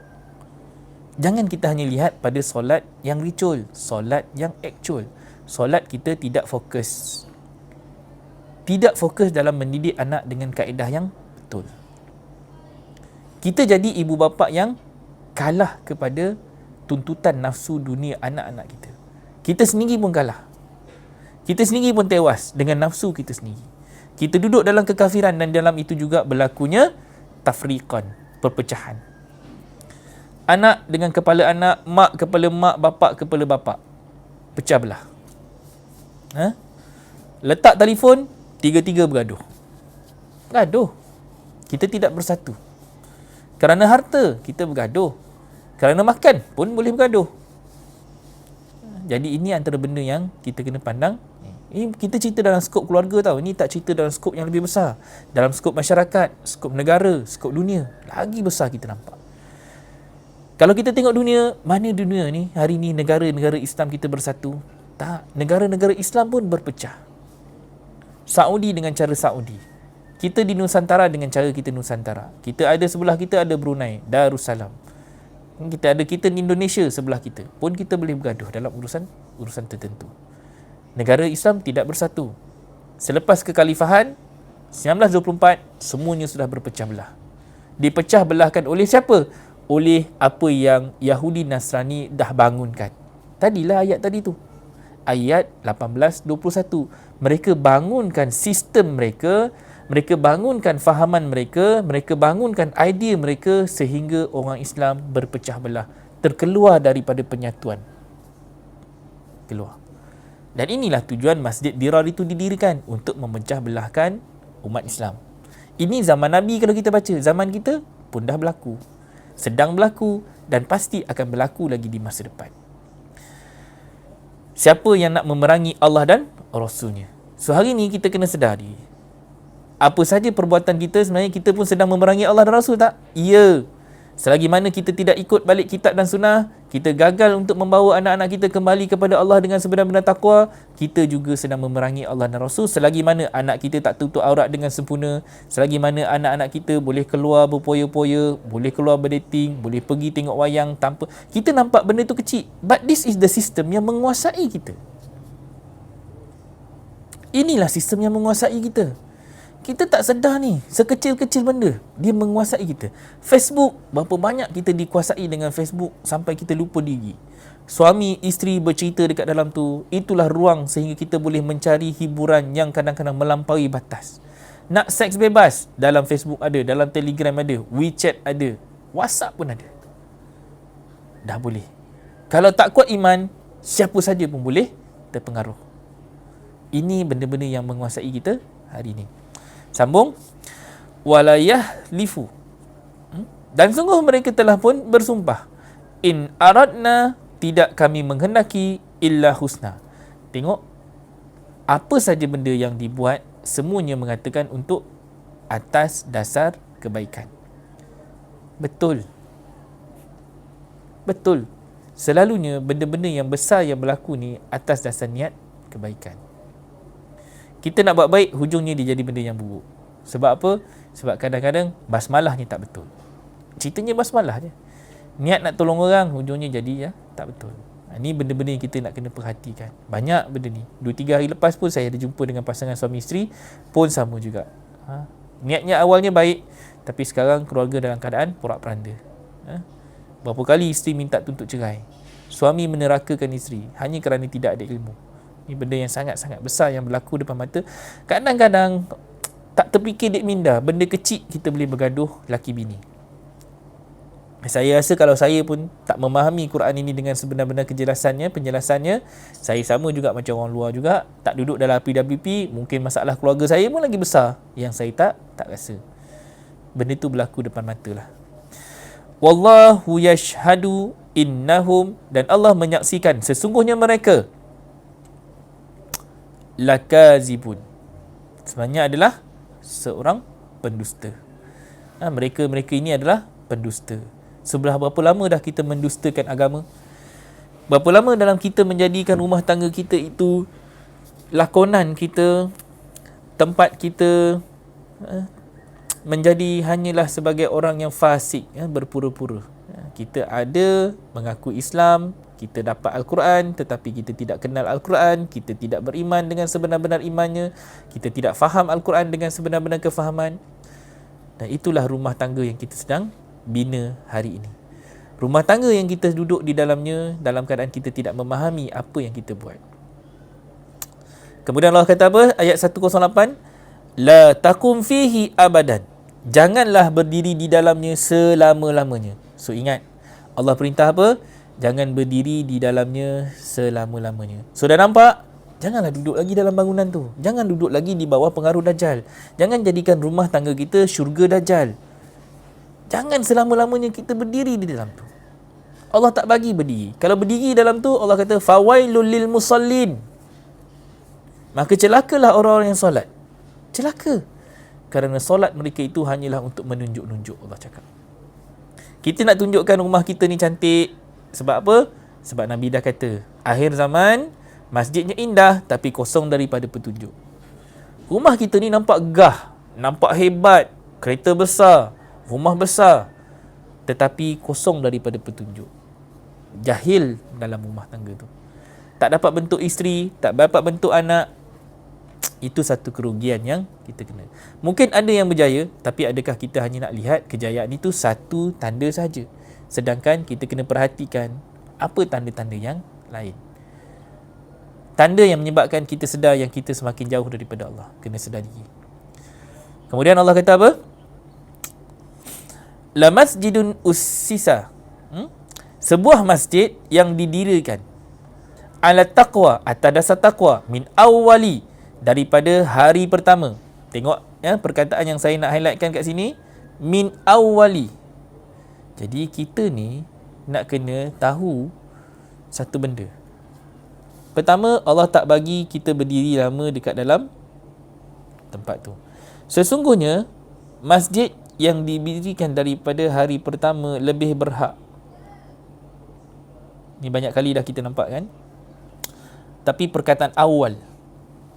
Daripada perkataan awal inilah yang lahirnya, keluarnya perkataan awalul muslimun. Contohnya, orang-orang yang pertama menyerah diri. Kemudian dia menjadi golongan-golongan ulil albab, menjadi golongan-golongan ulil ilmi, menjadi golongan-golongan ulil amri, menjadi golongan-golongan ulil azmi. Dan kemudian mereka inilah yang mendapat dan terpilih sebagai orang-orang yang mampu untuk mentakwil. Tu pecahan yang kita kena faham. Dia ada 3 benda yang kita kena dapat daripada perkataan awal ni. Jadi ulil, jadi pertama jadi awal, jadi ulil ataupun ali, kemudian menjadi ahlinya, menjadi pengikut, menjadi penyokong, menjadi pendokong, itu dipanggil ali, keluarga. Ataupun akhirnya mereka ini dah mendapat satu golongan hikmah, mendapat teknik dan taktik macam mana nak mentakwilkan kefahaman agama. Tu macam mana Nabi mendoakan kepada Ibnu Abbas, Allahumma faqihu fid din wa 'allimhu ta'wil. Ya Allah, engkau berikanlah dia satu kefahaman agama, wa 'allimhu ta'wil, dan menjadikannya orang yang mampu untuk mentakwilkan tentang urusan-urusan agama. Kita ni nak mentakwilkan Al-Quran pun kita dah jam. Baca Quran lama tenung tak faham. Macam mana Allah cerita benda ni pula? Kenapa Allah cerita benda ni pula? Kita sendiri pun baca tak faham. Dan sebenarnya kita boleh jadi golongan yang celik kalau kita jadi orang yang berguru. So ceritanya sekarang ni kena cari guru, belajar, masuk kelas. Esok kita ada kelas, masuk kelas. Di situ kita ajar 1 sampai habis. Apa sebenarnya yang kita nak kena tahu? Tak habislah semua sebab kita cuma kelas 3 jam. Tapi at least kita dah mula mengorak langkah untuk kita mendekatkan diri kepada Allah. Yang penting cari jalan. Surah 535 tadi tu cari jalan. Sibuk, semua orang sibuk. Siapa tak sibuk? Sibuk macam-macam. Dah kita duduk dalam sistem yang mereka kuasai kita, sibuklah kita. Tapi ada tak kita buka masa kita tu, kita nak serahkan balik kepada Allah.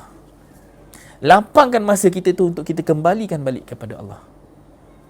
Serahkan balik kepada Allah. Ada tak kita buat benda tu? Cari jalan untuk mendekatkan diri kita kepada Allah. Dengan takwa, dengan takwim. Takwim kita 24 jam sehari. Racik-racik, buang. Kita serah balik kepada Allah. Masa yang kita nak bagi kat dia. Kemudian Allah kata apa? Lebih berhak antakuma fihi. Untuk engkau berdiri di dalamnya. Ini haknya. Kita lebih berhak untuk duduk dalam rumah yang kita bina daripada asasnya takwa kepada Allah. Fihi rijalun. Di dalamnya ada lelaki. Ada jiwa rijal. Kalau kita baca rijal ni saja kita akan nampak figur lelaki. Tetapi kalau kita baca jiwa rijal, maksudnya orang perempuan pun berjiwa rijal. Perempuan pun ada jiwa rijal. jiwa nak bangkit. Sebab sekarang ni kita nak membangkitkan jiwa yang hero. Tahu, hero yang ada keinginan untuk menyelamatkan sesuatu perkara yang keadaan. Ataupun kita nak menyelamatkan, nak memperbaiki kerosakan. Itu rijal yang nak kena kita bangkitkan. Yuhibbu, mereka senang, ayyatatahharu, mereka membersihkan diri. So duduk dekat dalam tempat untuk kita semua bersihkan diri. Rumah tempat untuk kita tawaf, untuk kita rokok, untuk kita sujud. Itu ada dalam surah 2 ayat 125. Rumah yang bagaimana Nabi Ibrahim bina, di dalamnya diletakkan bersama-sama orang yang nak iktikaf, orang yang nak bertawaf, orang yang nak rokok dan orang yang nak sujud. Itu cerita tentang pembinaan masjid yang pertama dibina oleh Nabi Ibrahim, Baitullah. Sampelnya Nabi ambil dan Nabi buat di Madinah. Ini benda yang kita nak kena faham. So di situ, daripada situ adalah orang-orang yang nak membersihkan diri. Wallahu yuhibbul mutatahhirin. Dan Allah mencintai. Ni Allah bukan saja suka-suka, Allah cinta, Allah sayang, Allah kasih kepada orang-orang yang nak membersihkan diri. So adakah kita nak jadi orang-orang yang nak membersihkan diri, menyucikan diri lillahi ta'ala, atau kita sekadar nak jadi orang-orang yang merugi, tidak dapat ilmu yang hak, kita jadi orang yang zalim. Okey. Apa pelajaran yang kita nak dapatkan pada hari ini? Sekarang dah pukul 12.24 sekejap je dah 12.24. So ada lebih kurang 6 minit lagi. Kita nak kena jadi orang yang mukhlisin nalahuddin. Kalau kita nak berjaya, kita nak jadi orang yang mukhlis dalam agama. Inilah ciri-ciri orang yang mampu untuk menyelamatkan dirinya daripada fitnah dunia. Orang yang mukhlis. Kalau tidak ada ikhlas, maka hilanglah mukhlis. Siapa mukhlis? Mukhlis adalah orang-orang yang ikhlas. Orang-orang yang ikhlas. Syaitan, dia akan tewas kepada orang yang ikhlas. Khalas. So daripada ikhlas, kita akan dapat orang-orang yang ikhlas. Siapa orang-orang yang ikhlas? Orang-orang yang mukhlis. Ini adalah orang-orang yang dalam proses. Proses berjalan untuk apa? Untuk menyucikan diri. Tadilah orang-orang yang nak membersihkan diri. Kita ni nak jadi orang yang mukhlis, nak membersihkan diri kepada agama kita. Kalau kita tidak ikhlas, ikhlas ini khalas. Khalisan. Silap. Khalas. Kalau dalam Quran tu dipanggil berhabis. Dia berhabis, dia taat, dia patuh, dia suci, pure. So kita nak jadi orang-orang yang betul-betul membersihkan diri kita ni kerana Allah. Kita menyucikan diri kita ni lillahi ta'ala. Kita nak membersihkan diri kita berhabis. Nabi tu dia berhabis. Dia dapat saja Iqra tu, dia serahkan harta, dia serahkan diri, keluarganya, anak apa semua bagai dia serah habis. Itu cerita orang yang berhabis.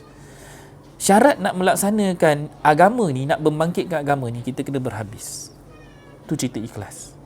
Barulah kita berjaya menjadi orang yang mukhlas. Besar pula tulisan ni. Kecilkan sikit.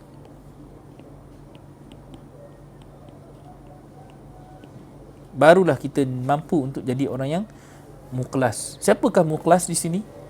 Mukhlas adalah orang-orang yang terpilih.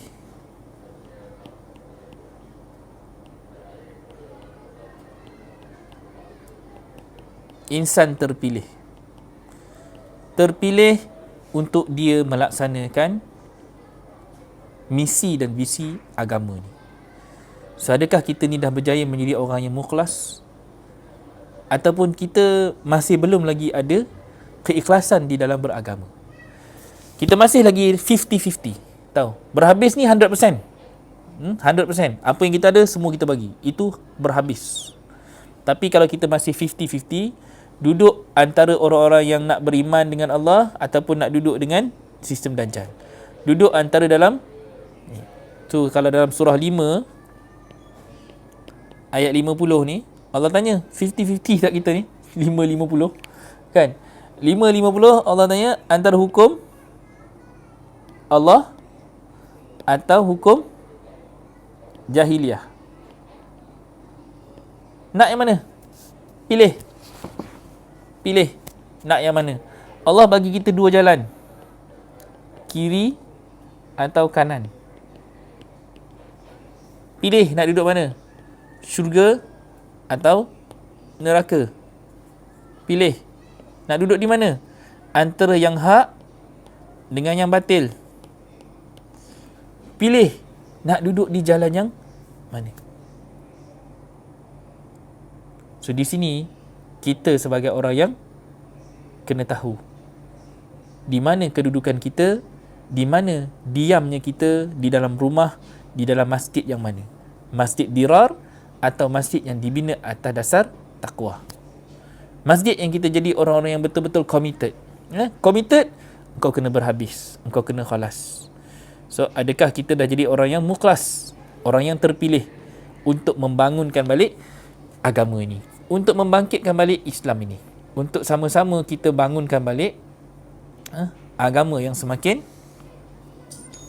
jauh, semakin jatuh, semakin merudum, semakin hilang daripada kefahaman. So sama-sama kita fikirkan, sama-sama kita ambil pelajaran, kerana nak jadi orang yang mukhlas. Kat mana ada ayat dia? Okey, saya bagi hint sikit lah. Kalau kita buka surah Az-Zumar, surah Zumar, surah 39 ayat 2, kita akan jumpa perbincangan tentang orang-orang yang mukhlisin alahuddin. Kemudian kalau kita baca dalam 39 ayat 11 pun kita akan jumpa 39 ayat 14. Ni semua cerita dalam surah Az-Zumar. Tahu cerita Az-Zumar. Dan kemudian kita akan jumpa maksud mukhlas. Mukhlas ni ada dalam surah Maryam 19 ayat 51. Kita akan baca ayat ni, kita akan nampak macam mana kita boleh faham semua perjalanan ini untuk membawa kita kepada orang-orang yang mukhlas. Kalau mukhlas ni dinampakkan cerita Nabi Musa. Why dinampakkan? Salah satu contohnya adalah Nabi Musa. Sebab dalam Al-Quran, perjalanan Al-Quran itu daripada Adam sampailah kepada kita, ada 5 Rasul yang terpilih. Ada Nuh, ada Ibrahim, ada Musa, ada Isa, kemudian ada Nabi Ahmad. So ada 1, 2, 3, 4, 5. Daripada 5 ini, daripada 25 Rasul dan Nabi-Nabi yang disebut dalam Al-Quran. So siapakah 5 Nabi ni? 5 Nabi ini adalah dipanggil Ulul Azmi. Inilah yang terpilih. 5 yang terpilih daripada 25 Rasul-Rasul dan Nabi. Mereka itu adalah golongan-golongan yang Ulul Azmi. Diuji dengan yang paling hebat. Diuji dengan segala macam apa saja yang manusia waktu tu boleh fikir, nak membunuh, nak mengeji, nak mengherdik, yang macam-macam cabaran yang mereka lalui. 5 ini yang paling hebat. 5 ini yang terpilih. 5 ini yang merasai satu cabaran macam mana nak berdakwah. So ini adalah golongan-golongan Ulul Azmi. So adakah kita ni nak menjadi golongan yang terpilih, umat yang terpilih daripada sekalian hamba-hamba manusia yang ada? So tanya diri kita, adakah kita sudah pun memilih untuk menjadi orang-orang yang terpilih? Pegang surah 42-52, pegang pada ayat ni. Adakah kita ini nak jadi umat yang tak kenal kitab, tak kenal iman? Sebab kita akan menjadi orang-orang yang terpilih. Yang nak dipilih adalah daripada kalangan hamba-hamba. Pegang surah semalam yang kita buka, surah 35, surah Fatir ayat 31, 32. Adakah kita nak jadi orang yang terpilih untuk mewarisi kitab? Adakah kita akan menjadi orang-orang yang layak untuk mewarisi kitab ni? Adakah kita layak untuk menjadi orang yang betul-betul dapat warisan ini? orang yang betul-betul faham tentang bacaan ini. Okay, so ini tanya balik diri kita, adakah kita jadi umat yang terpilih? Hujungnya kita akan mendapat nikmat 520. Apa 520? Kita akan dapat satu nikmat merdeka. Apabila kita dapat kitab. Merdeka itu dalam Quran dinampakkan sebagai mulk, satu kuasa. Kalau kita baca Fatihah, Maliki Yaumiddin, adakah kita kembalikan balik Malik yang sebenar kembali semula kepada Allah yang menguasai kita? Kita kembali balik, jadikan Allah itu menjadi raja kepada kita. Jadilah orang-orang yang nak kepada kitab tersebut. InsyaAllah, mudah-mudahan Allah memberikan kita kefahaman, Allah menjadikan kita ni orang-orang yang berjaya, orang-orang yang benar-benar faham, orang-orang yang benar-benar ikhlas, mahu kembali balik kepada sistem Allah. Jadi insya-Allah kita jangan jadi orang yang rugi, orang yang tidak tahu bagaimana untuk kita memanfaatkan Al-Quran yang Allah dah berikan kepada kita, ilmu yang Allah dah serahkan kepada kita, amanah yang Allah dah berikan kepada kita, dan kita jangan sia-siakan peluang hidup yang Allah dah beri kepada kita ni. Umur kita tak panjang. Umur kita bila-bila masa Allah boleh cabut nyawa kita, anak-anak kita, waris kita. So sekarang ni inilah masa yang kita nak kena bangkit. Terima kasih kepada semua. Lagi 4 minit lagi, maka lengkaplah 1 jam 30 minit janji saya untuk kita sama-sama menutup sesi terakhir kita secara live. Minggu depan, hari Isnin, tidak ada lagi program. Mesti ramai yang seronok. Best dah tak ada dah Ustaz Syauqi pukul 10, pukul 11 pagi. Tak payah dah nak bangkit pagi, tercongok tunggu kan. Ada yang seronok, tak tahulah kalau ada yang seronok. Tapi jangan risau, kita ada grup kita lagi, grup Sahabat Bicara Maqasid. Sebenarnya itulah yang seronoknya. Saya dapat kenal banyak sahabat, kerana dalam 3 hari Nabi cakap nak kenal sahabat, kita kena berjalan 3 hari. So 3 hari tu kita dah berjaya lengkapkan selama 72 jam. Dan kita dapat bertemu dalam episod yang terakhir ini, melengkapkan lagi satu pendidikan Al-Quran yang akan menyebabkan kita cari jalan macam mana kita nak melaksanakan perintah ni. So bangkit, inilah seruan yang saya nak cuba bangkitkan. Nak suruh semua masing-masing bangun. Kita ada kerja yang sangat-sangat berat. Kita ada kerja dan tanggungjawab, amanah yang kita pikul di bahu kita untuk membangunkan agama. So kalau kita tidak mengambil peluang Allah bagi selama kita hidup dekat atas muka bumi ni, untuk kita menjadi khalifah yang sepatutnya, yang betul-betul bertakwa, dan kita jadi umat yang rugi. Jangan risau, jangan bimbang. Kita masih lagi ada peluang untuk kita jadi umat yang terpilih selagi mana kita masih lagi bernyawa. Selagi mana Allah tak tarik nyawa kita, tak tarik nikmat kita, Allah tak bagi lagi kita ni satu keadaan kita dah terbaring, tunggu mati, maka selama itulah kita ada peluang untuk jadi umat yang terpilih. So jangan risau, jangan bimbang. Ada masa lagi, saya tak mana pun, saya duduk dekat RP dan PP juga kan. Jadi kita ada masa, dan kita insyaAllah seminggu sekali kita akan jumpa. Cadangkan masa yang sesuai. Saya cadang saya nak buat hari Jumaat, sebab itu yang cantiknya, sebab kita boleh sambung dengan bicara Al-Kahfi hari Jumaat kalau syura izinkan. Tu pun saya kena rujuk balik syura. Saya nampak itu satu waktu yang baik. Kalau nak buat malam pun boleh, kalau rasa ada peluang. Saya malam setakat ni saya cuba legakan masa saya. Kena check dululah jadual saya. Tapi saya nak kalau boleh lepas ni kita committed. Dalam grup kita mula discuss nota yang ada daripada episod pertama. Siapa yang tak tengok lagi episod pertama, kedua, ketiga, boleh cari balik. Di situ kita akan buat banyak perkara. InsyaAllah. Terima kasih kepada semua. 1 jam 30 minit yang sangat-sangat bermanfaat. Harapnya saya cuba layoutkan dalam bahasa yang paling mudah, dengan penjelasan yang paling mudah. Saya harap dia dapat memudahkan kita juga memahami ayat-ayat Allah itu, dan membangkitkan jiwa kita untuk jadi umat akhir zaman yang terpilih. InsyaAllah, dengan rezeki yang Allah beri, dengan nyawa yang Allah bagi, dengan harta yang Allah bagi, dengan ilmu yang Allah bagi kepada kita, adakah kita nak jadi golongan-golongan yang zalim, ataupun kita nak jadi golongan-golongan yang bersyukur? Jangan kita kufur kepada nikmat, melainkan kita nak kembali balik bangkitkan jiwa-jiwa anak-anak kita, terutamanya dalam rumah kita, isteri kita yang sedang duduk bersama dengan kita, suami yang ada bersama dengan kita. InsyaAllah kita sama-sama bangunkan balik jiwa umat Islam kita dengan roh Al-Quran yang sebenar. Itu yang kita nak. Okey, sambil tu esok siapa yang dah daftar, kita jumpa. Jangan lupa pukul 9 pagi kita akan mula bedah dengan nama-nama yang ada dalam Al-Quran. Kemudian petang pukul 2 sampai pukul 5 petang kita akan bedah sains Al-Fatihah, dan hari Ahad kita akan bedah bersama-sama dengan tetamu istimewa. Saya bawa Maklong Werda. InsyaAllah ada slot 1 jam dengan dia. Ikutkan pukul 2 sampai pukul 5, tetapi 1 jam khusus untuk Maklong nampakkan macam mana praktikal dari sudut wanita untuk kita sama-sama bangunkan balik keluarga kita dengan ruh Al-Quran daripada sisi pandang seorang isteri dan juga seorang ibu. Itu benda yang kita nak kena kongsikan. So esok siapa yang nak join, masih sempat lagi, ada linknya, boleh masuk ke dalam link tersebut. Tolong promotekan kepada sahabat-sahabat yang lain. Hari ini adalah final call, hari terakhir, tapi esok masih sempat lagi join, lusa pun masih sempat lagi join sebab sistem kita sistem automated. Tak ada masalah, daftar, dapat link, terus boleh join live untuk esok. Okey, terima kasih kepada semua. Mudah-mudahan Allah rezekikan kita untuk jumpa lagi dan berikan kita peluang lebih besar persediaannya untuk kita mendapat ilmu yang lebih berat, lebih besar satu masa nanti di masa akan datang, insya-Allah. Berat betul lah nak tinggalkan korang. Rasa rindu pula lepas ni tak jumpa korang dah. Okey. Terima kasih sekali lagi. Hazza wallahu rana wa yahfazuna. Walhamdulillahirabbil alamin. Yang baik itu datangnya daripada Allah, yang buruk itu datangnya daripada kelemahan saya sendiri. Assalamualaikum warahmatullahi wabarakatuh.